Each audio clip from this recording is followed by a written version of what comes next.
بسم اللہ الرحمن الرحیم۔ السلام علیکم دوستو۔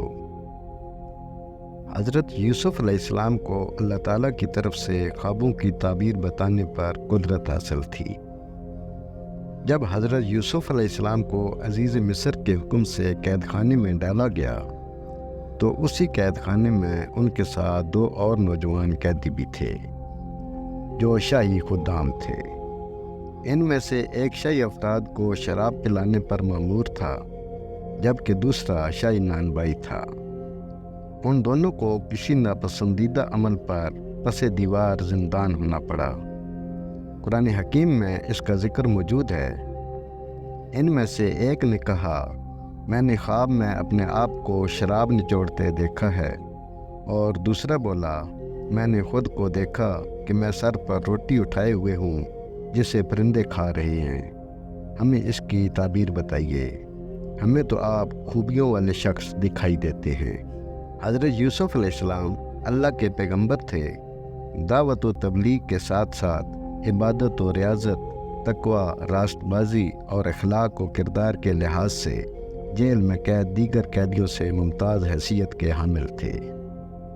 اس کے علاوہ اللہ نے آپ کو خوابوں کی تعبیر کے علم سے بھی نوازا تھا، اس لیے قدرتی طور پر وہ شاہی قیدی آپ سے رجوع ہوئے۔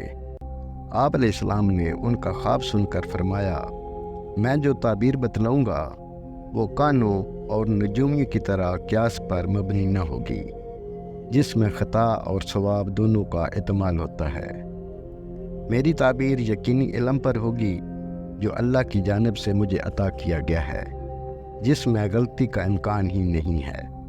آپ چونکہ پیغمبر تھے، اس لیے جیل میں رہ کر اپنے فرائض منصبی سے غافل نہ رہے اور دعوت و تبلیغ کا درس جاری و ساری رکھا۔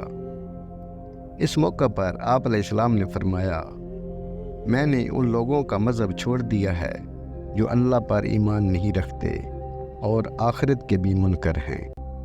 میں اپنے باپ داداؤں کے دین کا پابند ہوں، یعنی ابراہیم علیہ السلام اور اسحاق علیہ السلام اور یعقوب علیہ السلام کے دین کا۔ ہمیں ہرگز یہ سزاوار نہیں کہ ہم اللہ کے ساتھ کسی اور کو شریک کریں۔ ہم پر اور تمام لوگوں پر اللہ کا یہ خاص فضل ہے، لیکن اکثر لوگ ناشکری کرتے ہیں۔ اے میرے قید خانے کے ساتھیوں، متفرق کئی ایک پروردگار بہتر ہیں یا ایک اللہ زبردست طاقتور؟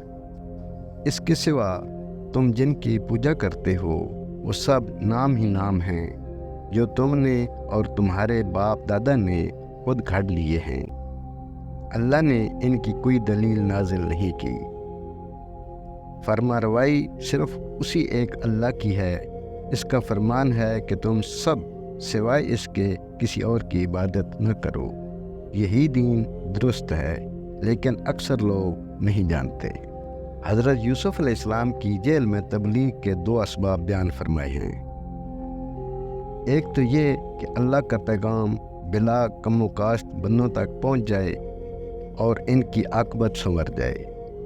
دوسرا یہ کہ چونکہ ایک کے خواب کی تعبیر بری تھی، اس لیے اسے حقانیت کی جانب راغب کیا تاکہ وہ تقدیر الہی کا قائل ہو جائے۔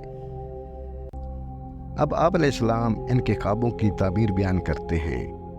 اے میرے قید خانے کے رفیقو، تم دونوں میں سے ایک تو اپنے بادشاہ کو شراب پلانے پر مأمور ہو جائے گا، لیکن دوسرا سولی پر چڑھایا جائے گا اور پرندے اس کا سر نوچ کر مغز کھائیں گے۔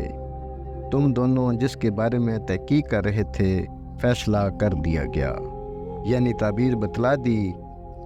آپ علیہ السلام نے دونوں میں سے کسی ایک کی تعین نہیں فرمائی تاکہ سولی چڑھنے والا پہلے ہی غم و حزن میں مبتلا نہ ہو جائے، اور جس کی نسبت حضرت یوسف علیہ السلام کا گمان تھا کہ یہ چھوٹ جائے گا، اس سے کہا اپنے بادشاہ سے میرا ذکر بھی کر دینا۔